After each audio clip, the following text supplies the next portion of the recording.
Hey everyone, Joe Waxman here.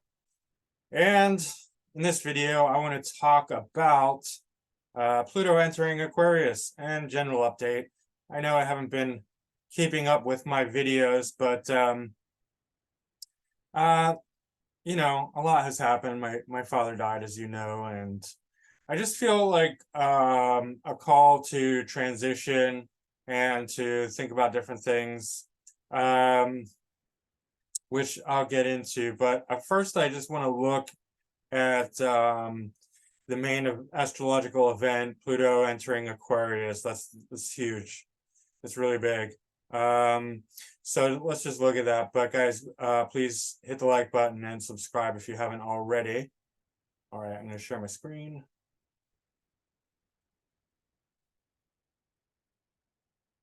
All right. So you can see this is a clock feature on my program, and what we have going on, well, Sun's in Aries, so it's exalted, and there's a whole Aries stellium, so it's a great time to start things if you want to start any new projects. It's now's the best time, and just in general, for timing wise, best time to start something is sunrise or noon, because that will mean, especially when in regards to a very strong sun, because that'll mean sun is on the ascendant or it's on the midheaven or very close to it, right? And that will give you the best effect, especially with the strong sun. Venus also is in Taurus and it's in domicile, so that's quite good. Mars was in Gemini, just moved into Cancer, so Mars is not great, right? And that's the dispositor of Aries, but you know, it's still okay. I mean, what are you gonna do? It's a bit more emotional and good for creativity, sexuality, hypersexuality, really. It's quite emotional, Mars, but in any case, it is what it is.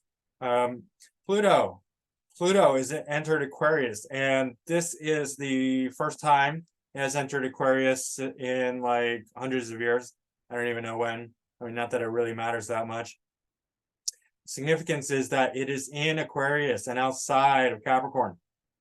That's huge because Pluto is one of the most, well, it's the most powerful planet. Let's put it that way. Okay. And it is the slowest out of all the main planets. Even though it's considered a dwarf planet, it still has huge significance. And it moving out of Aquarius, out of Capricorn into Aquarius, especially on the exact degree that Saturn and Jupiter met back in, what was it, late 2020? I could be wrong. I'm not the most detailed person, generally speaking, but in any case, there was that great conjunction at 0 degrees Aquarius. So 0 degrees Aquarius is pretty powerful right now, even more so than usual.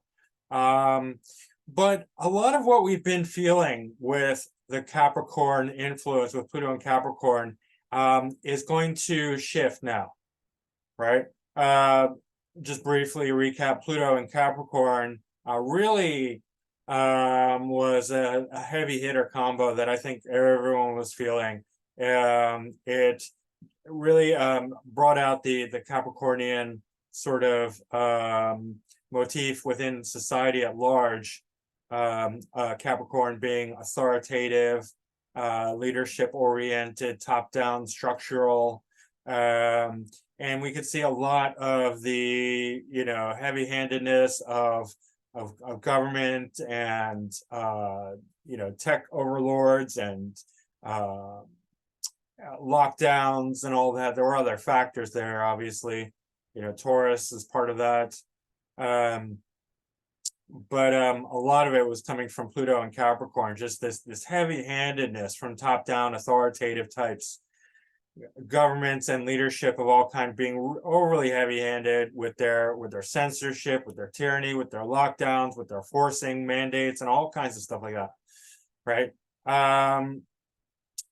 That is all going to shift temporarily. Of course, Pluto, if you know anything, is going to retrograde back into Capricorn, and then is going to reemerge back into Aquarius in 2025. But we are getting our first taste right now of Pluto and Capricorn, or Pluto and Aquarius.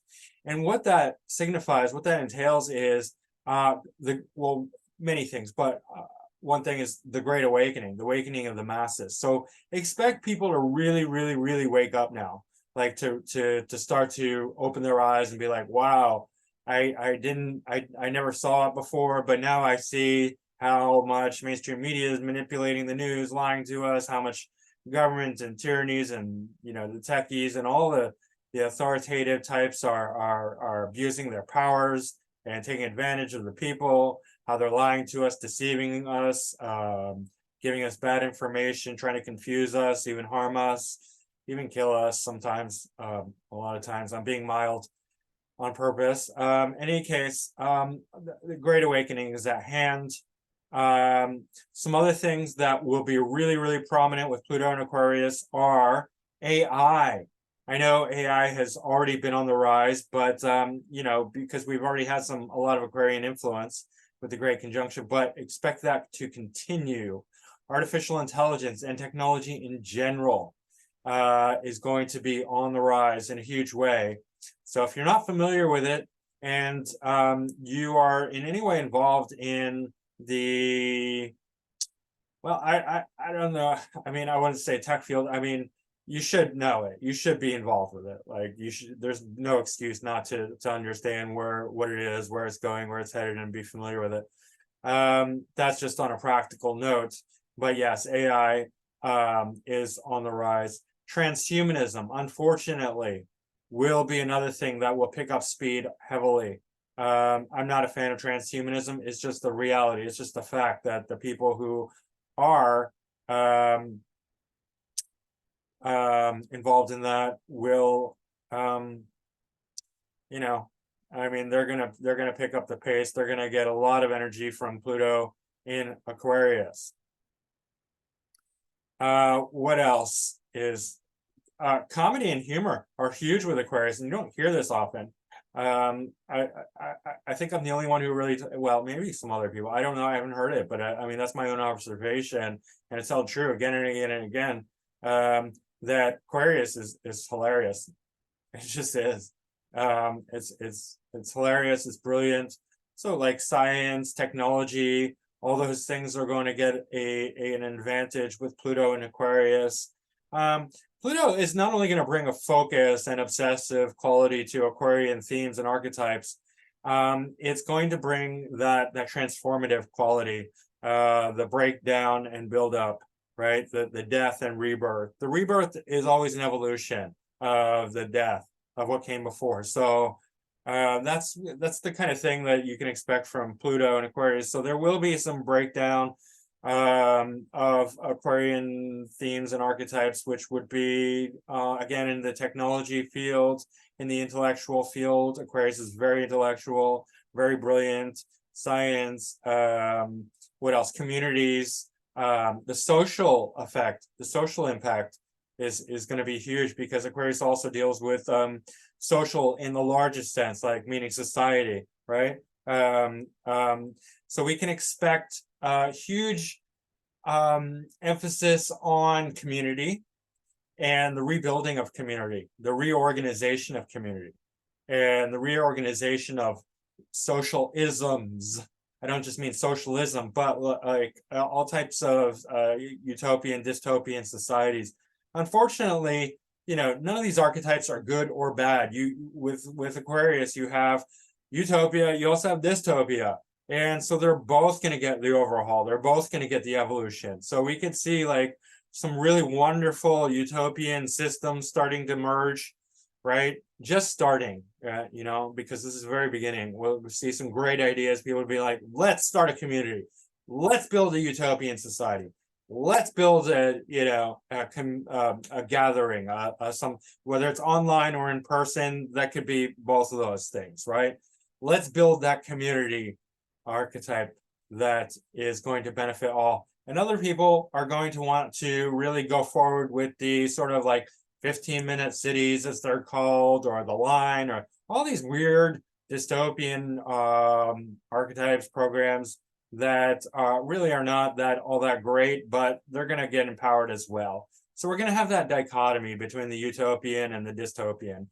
And I have full faith in humanity that we're going to come out on top. So I believe utopian is going to be the end result of this long Pluto transit. It's going to be, I think, a 20-year transit.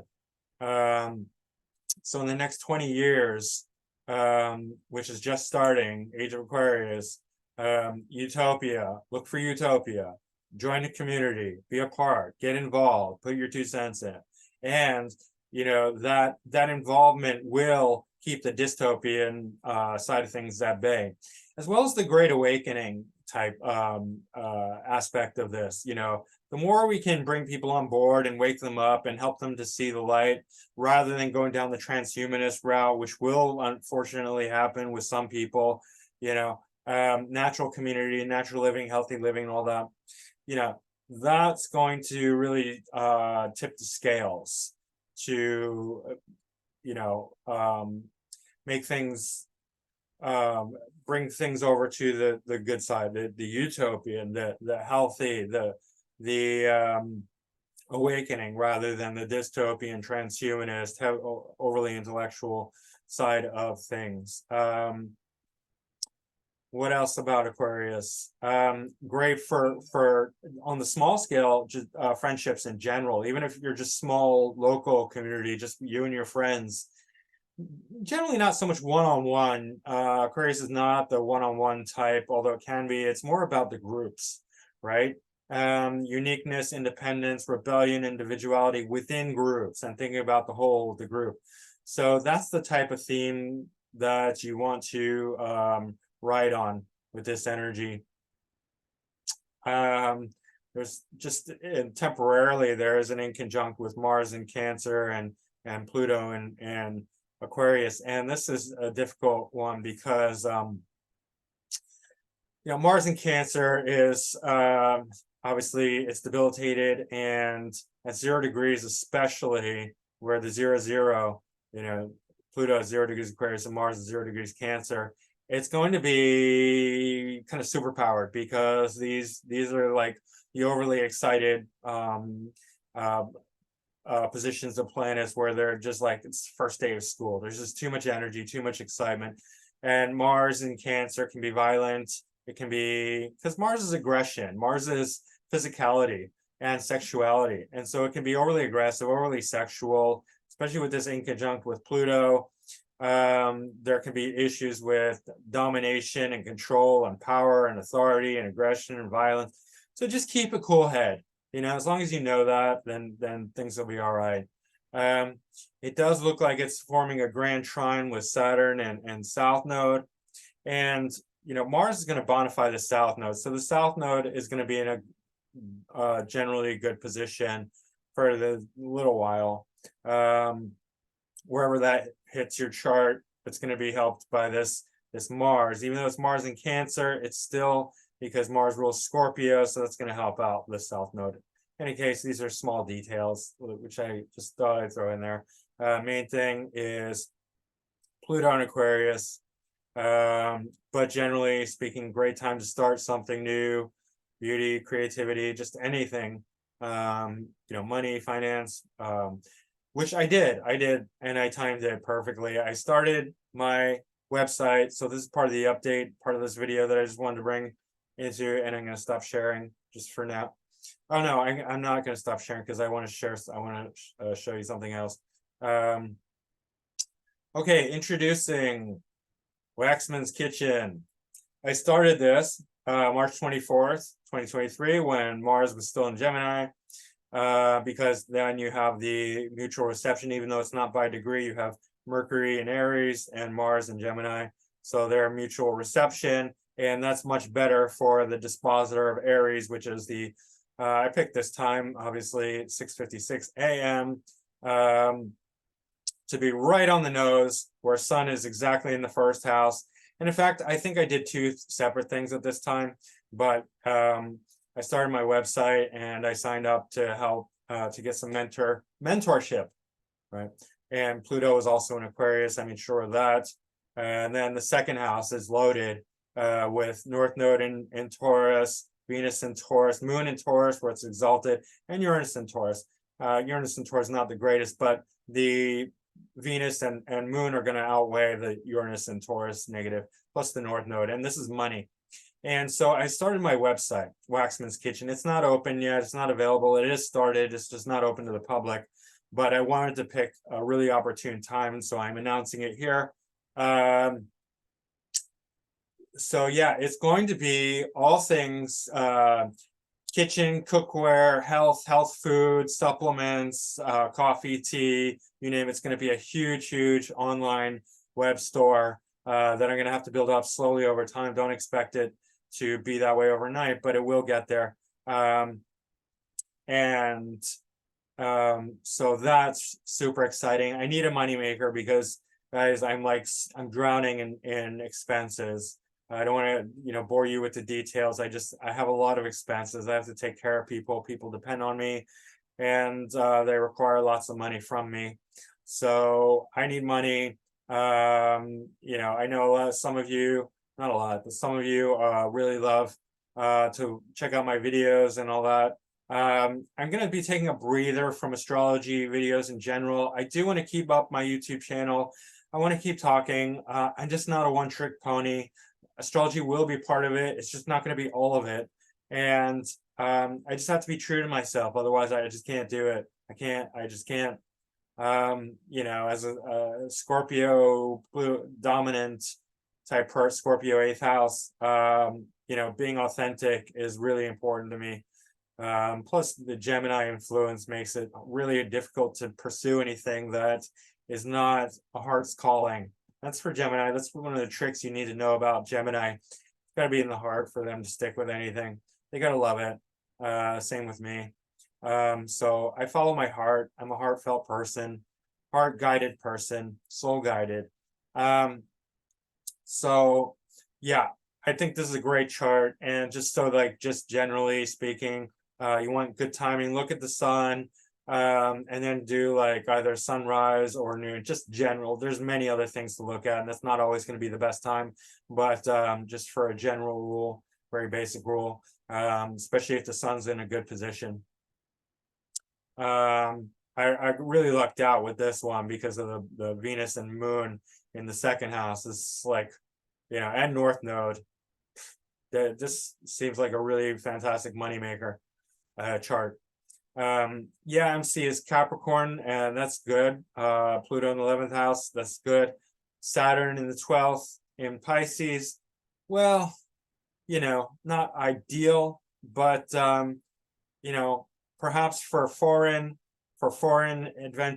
ventures like shipping foreign, overseas, long distance, all that, anyway, I think it's okay. So that's that. Keep an eye out for that. I'm going to make some updates about Waxman's Kitchen. Sign up for the newsletter or whatever. Just go there when it's ready and buy stuff. And it's going to be all the all the best health food, cookware, kitchen picks. I have extensive experience with food and kitchen knowledge. Not only did my father start the first health food store in Philadelphia, and I feel like there's a continuation of that. This is, calling on his spirit to further the macrobiotic, or not so much the macrobiotic dream, but the health dream, the health food dream, what he started, his legacy, right? Waxman's Kitchen, right? My last name's Waxman. My father's last name is Waxman, of course, obviously. Right. So continuing on that, I know food, I know health food, I know good quality food products, kitchen, all that stuff, supplements, and So I'm going to put my personal touch on all of it and really get you the best products in the world, in the whole world. And I mean that because I know what to look for, right? And so that's really exciting news. Keep an eye out for that, and you'll get to be able to buy all the best products at the best prices anywhere, right? So that's really exciting. Pluto in Aquarius is really exciting. What else? Just a few thoughts. I'll probably make another update about this or another video on this alone, but one of the things that has been really occurring to me lately is this idea of health and beyond health. I think it's important to understand that we're all human and that none of us can really live up to our own ideals. And this is true across the board. I don't think anyone has, right? Whether we're no matter who you're talking about when it comes to anything like this, we tend to get very idealistic, all of us, me especially, with my Virgo moon. I tend to be very critical and idealistic. 11th house Virgo moon. And that can be sort of not the complete picture. And I get into trouble when I overly criticize people. This is instant karma, guys, what I'm talking about. You know, and you might have noticed this yourself. Criticize somebody, and then pretty soon you're doing the same exact thing that you criticize them for. I'm not going to get into the details about that, but I do know that I said some things recently and criticizing people, and then next thing I know, I'm doing those exact same things that I criticize people for, which is a great reminder that we're all human, and none of us are ideal, none of us are perfect, and we all have to forgive ourselves, forgive each other, forgive ourselves especially. But the point is that it's important to know what's healthy. And I spent a tremendous amount of time studying and learning about health, and I have for years and years and years, my whole life, basically. You know, none of us are going to be able to live up to perfection standards for more than a little while. Maybe we'll get there a little while, and then it'll just come crumbling down upon us. Because life has a way of balancing out things. And the philosophical side that I want to convey about this is that there's health and then there's beyond health, right? Health is here, and then there's something beyond health, which we have to understand because life is bringing us to that point that is beyond health. And what I mean by beyond health is that it's important to make efforts towards health, right? On a regular daily basis. But it's also important to enjoy ourselves and to relax and to find things that fulfill us on a spiritual, psychological level that may or may not always be healthy. And ideally, we want to choose the best quality when we're trying to satisfy those things that go beyond health. But, you know, sometimes we need to do things that are outright physically non-healthy just so we can psychologically break through our own dogma and get over ourselves. Like, let's say we make a rule like, I will never, like, you know, like, not to pick on vegans, but it's the most obvious thing out there. Like, and you'll see this again and again if you follow vegans, like you watch this, you'll see this. Vegan will be like, I'm a vegan, everything, vegan lifestyle, vegan, superhero, whatever. And they'll be hiding their fish sandwich, you know, at a restaurant, because that's gonna happen no matter what. That's you know. Because they're being rigid, they're being dogmatic, and I don't mean to pick on them. It happens to me, it happens to everyone.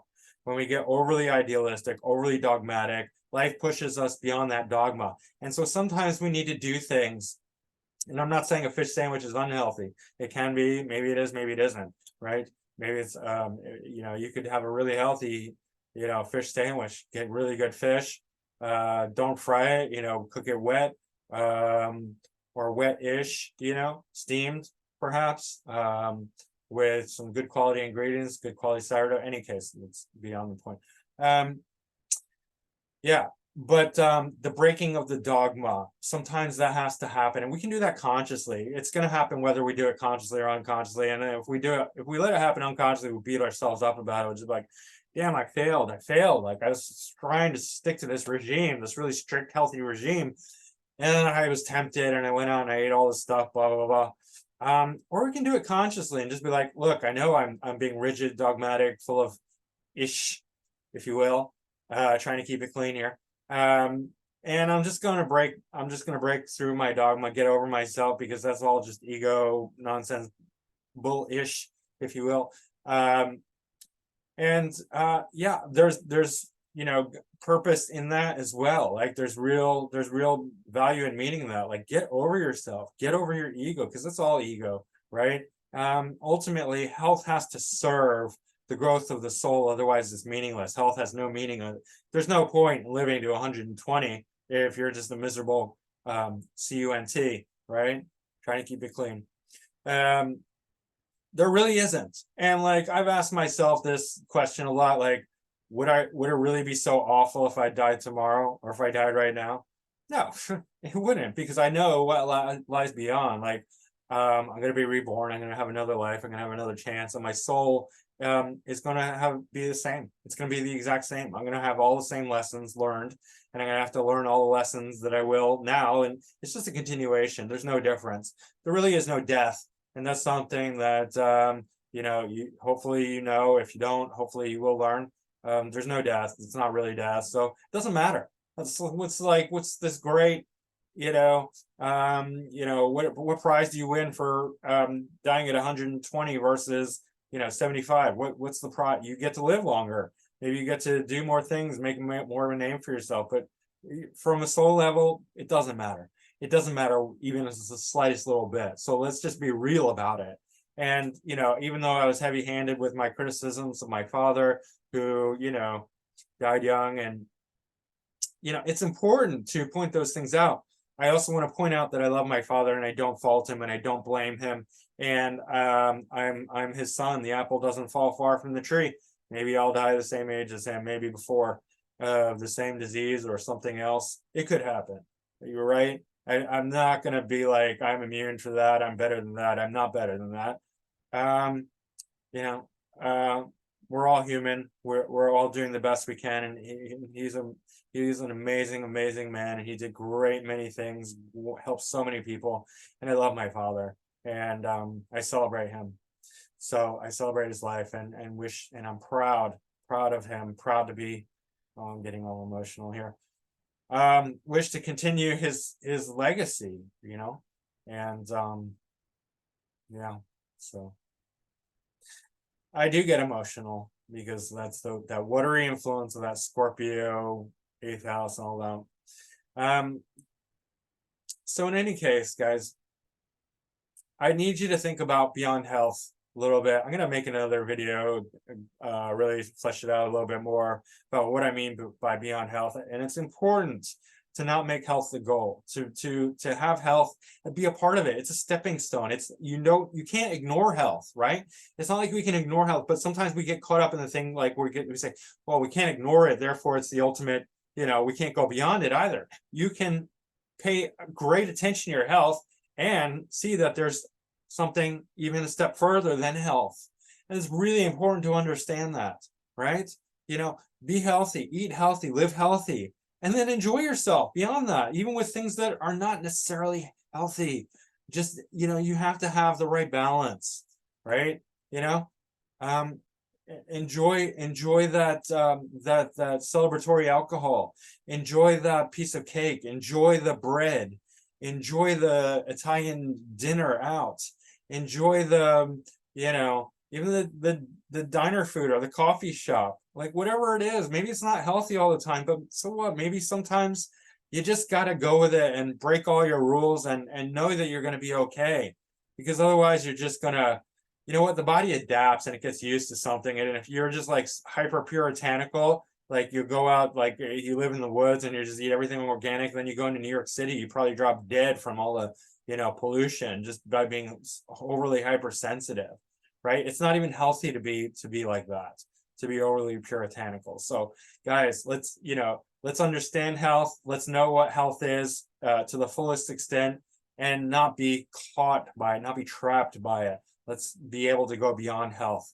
And this ties back into Pluto in Aquarius. This is an awakening kind of ideology, an awakening kind of thought. So hopefully it resonates with you. And you know, we can all be happy and healthy and have go beyond health, right? Go beyond our own dogmas and restrictions and limitations and be free.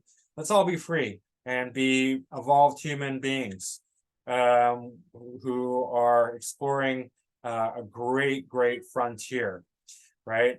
One final thing to ponder is I just got distracted by an email. Now I can't even remember what I was going to say. Celebrate life, and don't be caught up in petty details. If you can't reach your ideals, that's okay. Make an effort. Doesn't mean give up. Make a not constant effort. And you know, guys, because I'm far from perfect. You know, I mean, probably it's not may not come as a surprise to some of you, but I'm not perfect, and I enjoy myself tremendously, and I do things that are not always healthy, but I also make tremendous efforts towards my health. So I do both, right? So in any case, guys, be free, be human beings, live for the soul, live for life. Don't worry. There's no, people get afraid of failure and think like, oh my gosh, like I'm myself included, like I can't get sick because then I'll be embarrassed, right? If I get sick and die, you know. Any case, you know, I think you got it. I don't want to extend this too long. Yeah, I'll try and keep posting my thoughts and my updates and whatnot. Keep an eye out for my store, and I will see you again soon. All right, thanks. Bye.